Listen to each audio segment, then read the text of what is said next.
ఆ tipper driver ఇవాళ ఏదైతే సంఘటన చోటు చేసుకుందో ఆ టిప్పర్ డ్రైవర్ ఆకాష్ కాంబ్లేగా పోలీసులు గుర్తించారు.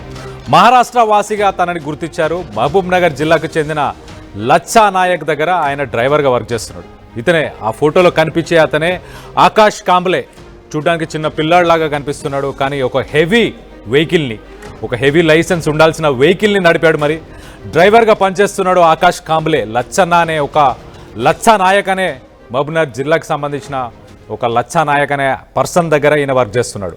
పటాన్ చెరువులో క్రషర్ మిల్లు నుంచి ఆ కంకరని తీసుకొని వికారాబాద్కి వెళ్తున్న సమయంలో ఈ సంఘటన చోటు చేసుకుంది.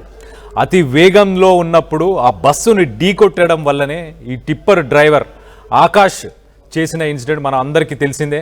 సో బస్సు 50 మీటర్లు వెనుకకి వెళ్ళిపోయిందంటే అర్థం చేసుకోండి. 72 మంది ఉన్న బస్సుని ఆల్మోస్ట్ 60 టన్నుల లోడ్తోనే వెళ్ళి, ఒక్కసారి ఆ సినిమా డైలాగులో చెప్తారు కదా ప్రభాస్, టిప్పర్ లారీ వచ్చి గుద్దితే ఎలా ఉంటుంది అన్నట్టు, అదే ఇన్సిడెంట్ రియల్ లైఫ్లో జరిగింది.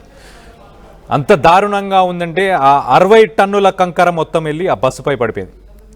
మహారాష్ట్ర నుంచి తెచ్చి మరి ఇక్కడ డ్రైవర్లని పెట్టుకోవాల్సిన అవసరం ఏముంది?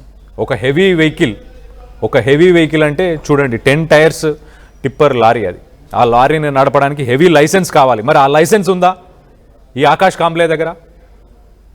ఒక్కసారి ఆ విజువల్స్లో చూడండి, అసలు ఎంత దారుణంగా బస్సుని అసలు ఒక రేకు డబ్బాలాగా తయారు చేసింది, ఒక సైడ్ అంతా కట్ చేసి పడేసింది. అప్పటికప్పుడు ఆకాష్ కాంబ్లే చనిపోయాడు, దాంతోపాటు ఆ బస్సు డ్రైవర్ కూడా చనిపోయాడు. సో మొత్తం మీద ఇటు tipper lorry driver Akash Kamble, అలాగే బస్సు డ్రైవర్ కూడా చనిపోయాడు. అలాగే కొంతమంది మనకు తెలుసు, ఒక 3 నెలల పాప, ఒక 3 అక్కా చెల్లెళ్ళు, అలాగే 21 మంది ఇప్పటిదాకా చనిపోయారు.